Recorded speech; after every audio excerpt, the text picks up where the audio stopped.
Hi, welcome everyone. Welcome back to my channel. I'm Coach Carmen, a certified health coach, life coach, weight loss expert strategist for pre-diabetics and type 2 diabetics. If that is you, if you are pre-diabetic or type 2 diabetic, or you think you may be, you are in the right place for all things weight loss, tips to help you lower your hemoglobin A1C, achieve your blood sugar goals, and to get you to your goal weight. On this channel, I spill all the tea. This video is going to be all about unpacking GLP-1s and what they are, what they're designed to do, what they're designed not to do, and how you can use them as a tool to help you reach your A1C goals and your weight loss goals. So if that sounds like something that you're interested in, keep on watching. So first, I want to set the tone. Let's understand what GLP-1s are, okay? They are not a trend. They are not a shortcut, okay? I want you to understand that, because a lot of the misconceptions that I see either through ads that we see on TV, on the internet, we may hear about them on the radio, is the misconception about GLP-1s is that they are a weight loss drug, they're a cure-all, they are a magic pill, basically, or a magic injection, okay, that's going to just magically help you get to your A1C and your weight loss goals. No, that is not what they are by any stretch of the imagination. GLP-1 is actually a hormone that our bodies already produce and uses to regulate blood sugar, appetite, and metabolism. Okay. Whether you are pre-diabetic, you're living with type 2 diabetes, or you're using a GLP-1 medication such as Wegovy, Ozempic, there are a lot of them out there. I want you to understand how this hormone works, okay, and what it does not do, okay, because it's essential to your long-term success in your weight loss and health journey, okay? So, first of all, what is a GLP-1? What is it? GLP-1 stands for glucagon-like peptide 1, okay? And it's a gut hormone that is released when you eat. Now, its job, okay? The GLP-1's job is to help your body manage your blood sugar, okay? And give you energy, or to help increase your energy, okay? GLP-1 helps by stimulating insulin release when the blood sugar rises. It helps reduce excess glucose output from the liver, and it helps to slow down digestion so that your blood sugar rises more gradually and not just up and down, which is what actually causes your A1C to be so high in the first place. A1C is basically just a measure of how your blood sugar has spiked over a certain period of time. GLP-1 or glucagon-like peptide 1s also increase your feelings of fullness, and they reduce your appetite. So we can clearly see how they're helpful for weight loss and blood sugar reduction, right? Now, in a healthy system, remember I said that your body already produces this hormone. In a healthy system, okay, GLP-1 works quietly in the background. But in prediabetes and type 2 diabetes, this signaling system becomes impaired. Okay, so if you have prediabetes or type 2 diabetes, basically the GLP-1 hormone that your body creates, it's kind of catawampy. And by catawampy, I mean it's impaired. It's not doing what it was designed and purposed to do in your body. That's why the blood sugar levels fluctuate the way they do, and your hemoglobin A1C may be high. Okay. Now, before I go further into this video, please make sure that you hit that like button and subscribe to this channel so that the algorithm knows that this video is helpful and this channel is helpful, and more people just like you who are just trying to get healthier and trying to be their best selves and trying to get more education and knowledge on how to manage their prediabetes or type 2 diabetes better can find this channel. Okay, thank you so much. Now, a little bit about me also before I dive back into the rest of this video. My name is Carmen Walker, and I am a certified health coach and life coach and weight loss expert strategist for pre-diabetics and type 2 diabetics. A little bit about me. 5 years ago, 6 now. That is right. Wow, time flies. I was diagnosed with diabetic ketoacidosis back in April of 2020. I was hospitalized for 2 days. I was on fluids. From the time I got to the emergency room to the time I left, I had severe cramping. I was severely dehydrated. My blood sugar was running so high until the meter just said high. The glucometer just said high. It didn't even spit out a number, y'all. My hemoglobin A1C was at a 10.4. I was at my heaviest. I was at 254 pounds on my 4'11" frame. Y'all, I didn't even know that I was that ill. Okay, I didn't even know that my blood sugar was running that high. I know I've been feeling bad for a couple of weeks, but you know how we're quick, especially as ladies, we're quick to dismiss not feeling well and, thinking that we can just ride it out. It'll just pass, and we'll just, we'll just magically feel better. Whatever is going on won't last long, and just prayerful and hopeful that, we'll just feel better. Well, after a couple of weeks, I didn't feel better. And I'm so glad I went to the hospital when I did, because I was in diabetic ketoacidosis. For those of you who do not know what that is, it's one of the most severe complications that a type 2 diabetic can have. I didn't even know I was type 2 diabetic. I wasn't on insulin. I was not, I didn't feel sick. I was excessively thirsty. I was peeing a lot. It seemed like I just couldn't get enough to drink. I was not sleeping well at night. I did have high levels of stress on me, to be honest with you. I did not have boundaries in my life. I was one of those yes people that could not say no to anybody. Maybe someone with the same issues. But I really was not. It's like I majored in putting everybody else first, but I minored in taking care of myself the way I should have, as far as, managing my stress better and eating better and moving my body better. I'm not beating up on myself. It's just, you guys, it happens. It happens. I was 37 years old. So, it didn't happen, when most people hear type 2 diabetes, they think of someone, in the older age. No, it's happening to the young folk too. Now more than ever, because sugar's in everything. It's in our water. It's in candy. It's in juice. It's in food. It's in everything. Mouthwash. It's in toothpaste. Sugar is everywhere. Okay. And so we have to be more intentional, not just if you're pre-diabetic or type 2 diabetic. If you're not, okay, you still have to be intentional about what you're putting in your body, what you're eating, how much you're eating, and when you're eating. Okay, may sound like a lot, but it's really not, because managing it well has, to God be the glory, afforded me the blessing to be able to say that I have 6 years later, I have lost almost 100 pounds and kept it off. No weight loss surgeries, no fad diets. Y'all, just getting serious about my health. Okay. After I was discharged out of that hospital, they put me on insulin. I knew I did not want that to be my story. I did not. And here's the thing. It doesn't have to be your story. I'm not encouraging you to not take medications if you've been prescribed it or if you need it. What I am saying is that we have to learn how to do what we can do, right? And you will be surprised at how your health will improve when you make the changes that you know you need to make. Okay. And it differs for everybody.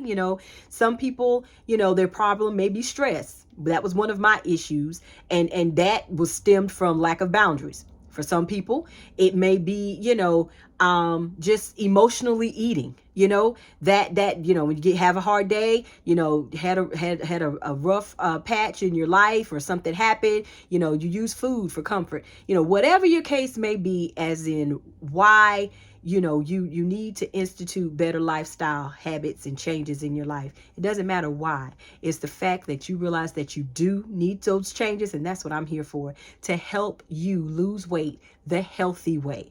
And it doesn't mean that you shouldn't take medications. Please hear me, y'all. If your doctor has prescribed medication for you, please take it. Doesn't matter if it's a pill, a shot. Listen, when I first got out of that hospital, I took that insulin as prescribed. I took that metformin as prescribed.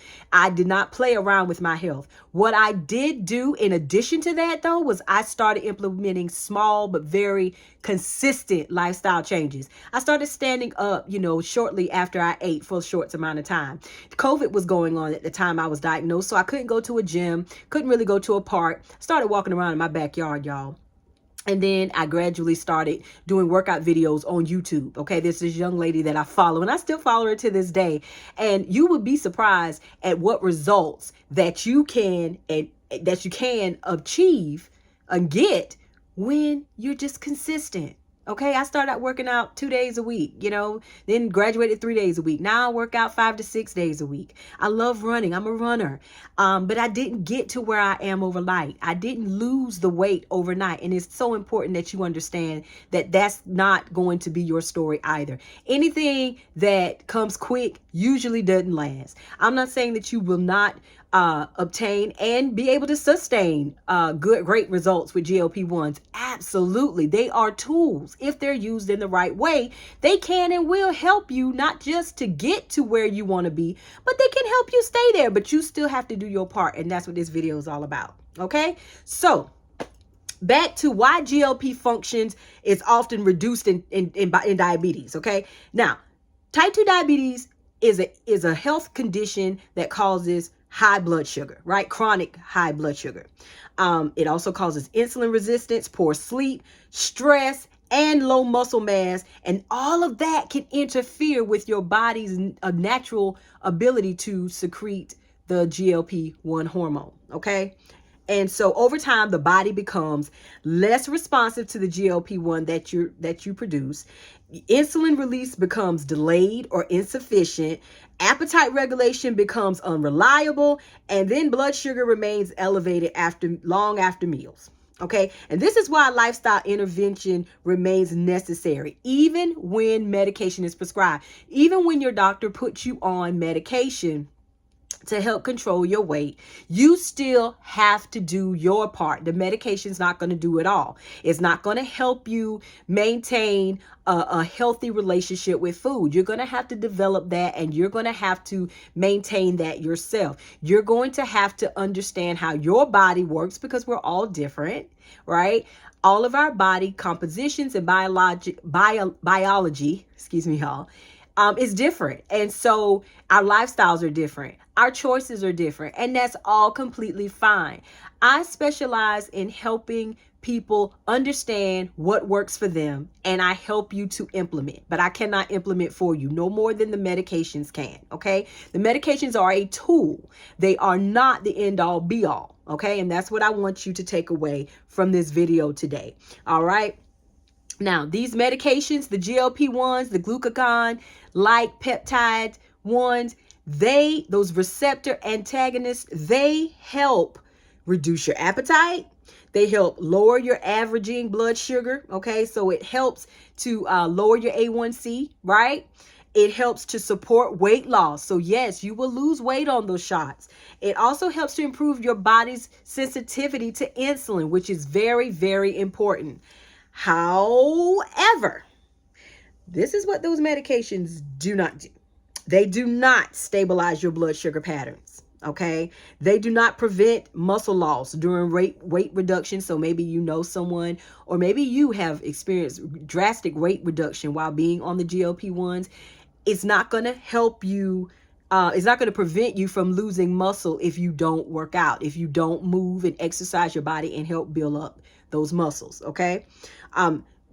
Weight loss medications do not teach you portion control or food quality. It does not correct poor sleep or chronic stress, y'all. These are lifestyle changes that you have to implement, and I'm here to help you do that. These medications do not build metabolic resistance, okay? resilience, excuse me, meaning they don't increase your metabolism all on their own. You have to implement the healthy lifestyle changes that you need to implement in order to work so that your body works with the medications. Okay, so that your habits match up with the results that you want to see from your efforts. The eating, the working out, the stress management, the improved sleep, the improved mindset, all of that works with the medications to help you achieve your weight loss goals and your hemoglobin A1C goals. Okay, so I hope you guys got something out of this video. One more thing before I let you guys go. This is why lifestyle habits determine your GLP-1 success. Okay, nutrition. You got to have adequate protein to preserve your muscles, okay? Because as you're losing weight, you can lose muscle mass as well if you're not building those muscles up by doing strength training of some kind, okay? Balanced meals to help reduce glucose spikes, okay? If you are not the type of person to eat meals consistently, like say you don't like breakfast, or say you skip lunch on the regular, or you go to bed without dinner because you're so tired, understand that this can increase blood sugar spikes, okay? I get it all the time that, well, Coach Carmen, I'm not a breakfast eater. I understand that. But please understand that your body has fasted for anywhere from 6.5 to 8.5, 9 hours when you go to bed at night. So when you wake up in the morning, your body is going to be ready to refuel. And it's numerous ways to do that, y'all. You don't have to have a big smorgasbord breakfast. Just something healthy and light if you're not a breakfast eater. And even if you are a breakfast eater, you'll be surprised at something such as a pack of oatmeal, a half an apple, or a whole apple if you want to, cut into wedges, and some almond milk. You'll be surprised how far that'll take you throughout the day to lunch. Really. I just put you guys on. I just put y'all on. So, more lifestyle habits that GLP-1s don't do for you, okay? They don't promote daily movement to lower your post-meal blood sugar. They don't make you move. They don't make you do resistance training to help improve your glucose uptake, because glucose is absorbed by your muscles. It gives you energy. GLP-1s do not help you build muscle mass. They don't help you do resistance training. They don't help increase insulin resistance due to poor sleep. They don't help chronic stress, which elevates your glucose, regardless of your diet. If you're stressed out, if you live a high stress lifestyle, hear me on this. You are more prone to produce cortisol, which is the body's stress hormone. What does it do? It helps you hang on to that belly fat. Yep. It really, really helps you to keep that belly fat that you probably want to lose. Yeah. It helps you store fat in your midsection. So stress, what's going on the inside, definitely can impact what's going on the outside. Okay. So I want you guys to, if you're taking any kind of GLP-1, it's a tool. It's a tool. It's not a magic weight loss shot. It's not a magic drug. It is something to help you reach your A1C goals, your blood sugar goals, and your weight loss goals. And it'll work, but you got to work it.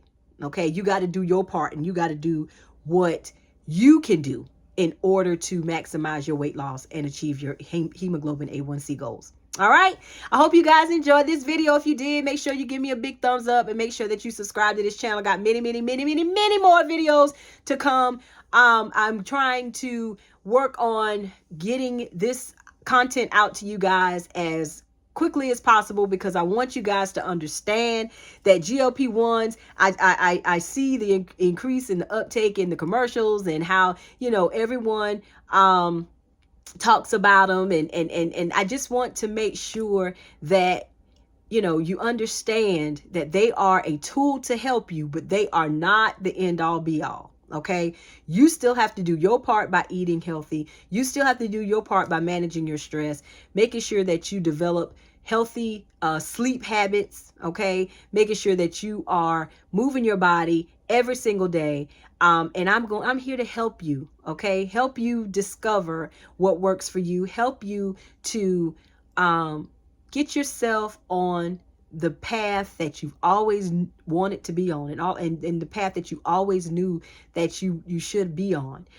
If you're like me, you know, I knew what I needed to do for years and years and years, but there's a difference, a very big difference in knowing what you need to do and doing it. So if you're ready to execute, if you're motivated and pumped about becoming your best, healthiest self, you in the right place. All right. So next time we're going to be talking about side effects and how they often are lifestyle related, okay? Because GLP-1s, they are medications and they do come with side effects. But at the end of the day, they have been proven to help weight loss, to help initiate weight loss. The thing about it is you don't want to just lose the weight and then if you stop taking the medication, it comes back, because you want to develop the habits that you need to not just obtain the weight loss, but to sustain it. And that's what this channel is all about. All right. Make sure that you guys listen to my podcast, the Sweet Weight Loss Reversing Your Type 2 Diabetes podcast. I'll leave the link down below, and make sure that you sign up for my newsletter.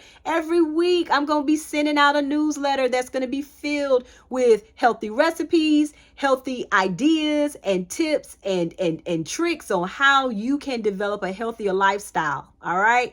And how you can manage your type 2 diabetes and your pre-diabetes to the point where you can even reverse it. I know it's possible, guys.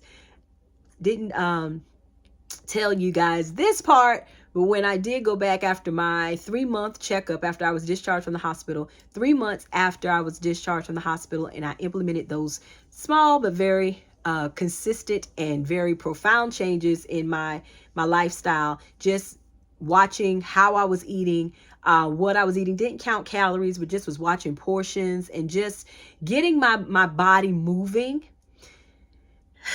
I was taking off insulin, y'all, at my 3-month appointment, and have not been on it since. This was way back in 2020, and I am so blessed and happy and very privileged to be able to say, if I did it, I know that you can do it too. It is possible, but I didn't take myself off my medication, okay? I want you guys to know that. I was taken off by my doctor because my A1C had improved to that point. So I am living proof. You can do it. It can happen, but you got to put in the work. All right. I'll see you guys next time. Stay healthy, stay happy, stay safe, and most of all, stay consistent. I'll see you in the next video.